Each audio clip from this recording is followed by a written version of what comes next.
अरसलान, होश से काम लो। अभी तुम जज्बाती हो रहे हो, बाद में पछताओगे। ऐसी लड़की जो शादी से पहले किसी को पसंद करती हो, यहाँ तक कि उससे कोर्ट मैरिज करने के लिए भी तैयार हो, ऐसी लड़की किसी और के साथ नहीं बच सकती। और क्या तुम्हारी गैरत गवारा करेगी कि तुम्हारी बीवी के दिल में कोई और शख्स हो? उस लड़की का रवैया तुम उसकी माँ के साथ देख चुके हो। वो उसे भी कुछ नहीं समझती जिसने उसके लिए इतनी कुर्बानियां दी हैं। तो तुम्हारी उसकी जिंदगी में क्या अहमियत होगी? वो उस लड़के की खातिर अपनी माँ तक को छोड़ने को तैयार है। तुम क्यों पराई लड़ाई में कूद रहे हो? मेरी मानो तो ऐसा मत करो। तुम्हें दूसरी नौकरी की ऑफर आई थी ना, तुम वो कर लो। और तुम देखना, मैं तुम्हारी इतनी अच्छी लड़की से शादी करूंगी जो तुम्हें और इस घर को सुख देगी। हिरा हमसे बात तक करने को राजी नहीं है। वो इस घर में आएगी तो क्या करेगी, अभी सोचा है तुमने?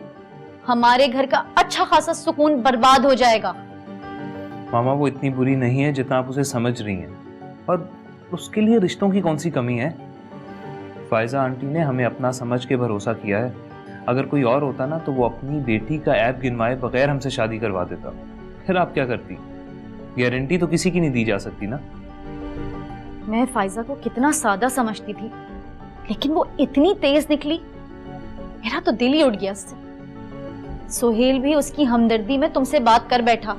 उसे चाहिए था वहीं इंकार कराता, मेरे बेटे को कुर्बानी का बकरा ना बनाता। मैं तो हैरान हूं, जॉब देते ही 2 दिन के अंदर अंदर उसने शादी की बात भी कर ली। वो तो जैसे इंतजार में थी कि इस मुसीबत को किसके गले में डाले, और सामने आ गया मेरा बेटा। खुद गर्जी की इंतहा देखो। जब मैंने उससे मिन्नतें की थी कि मेरे भाई का घर बसा दो, तो उसने इंकार कर दिया था। तब कहां थी ये अपनायत, ये अपनापन, ये भरोसा? अपनी बेटी की बात आई तो हम अपने भी हो गए और सगे भी। मामा, आप कहाँ की बात कहाँ ले जाती हैं? भूल जाओ उन सब बातों को। उन्होंने वही किया जो उस वक्त उनको सही लगा। यही तो मैं कह रही हूं कि वो वही करती है जो उसे सही लगता है। खुद तो हमारे काम आई नहीं, और अब हमें जबरदस्ती इस मुश्किल में फंसा रही है। भाई मम्मा बिल्कुल ठीक कह रही है। वो लड़की किसी भी तौर पे इस घर के लायक नहीं है। वो आपका सुख चैन सब कुछ बर्बाद कर देगी। अब आप ही बताएं, जो लड़की इस घर की बहू हो और वो सिगरेट पिए, आपको अच्छा लगेगा? मैं भी बेटी की माँ हूँ, मुझे इसकी भी शादी करनी है। अगर इस तरह की लड़की लाऊंगी तो इससे शादी कौन करेगा?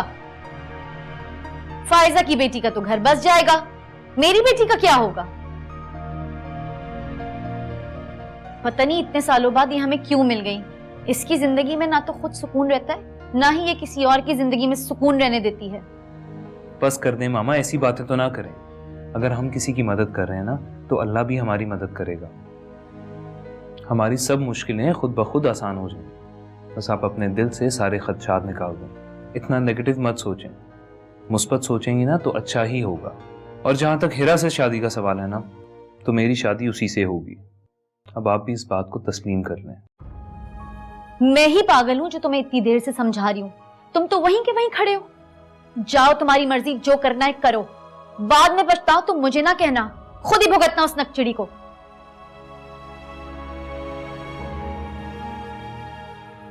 यार, तुम्हें मामा को समझाना चाहिए, और तुम खुद ही इस चीज की मुखालफत कर रही हो। क्या तुम्हें भाई की खुशी का एहसास नहीं है? भाई, आपकी खुशी के लिए ही तो हम आपको समझा रहे हैं, लेकिन फिर भी मैं हर हाल में आपके साथ हूँ। आप जैसा कहेंगे वैसा ही होगा। मैं तो बस आपकी खुशी चाहती हूँ, फिर चाहे वो हीरा हो या फिर कोई और। ये हुई ना अच्छी बहनों वाली बात। अब मामा को मनाना भी तुम्हारा ही काम है। Okay boss.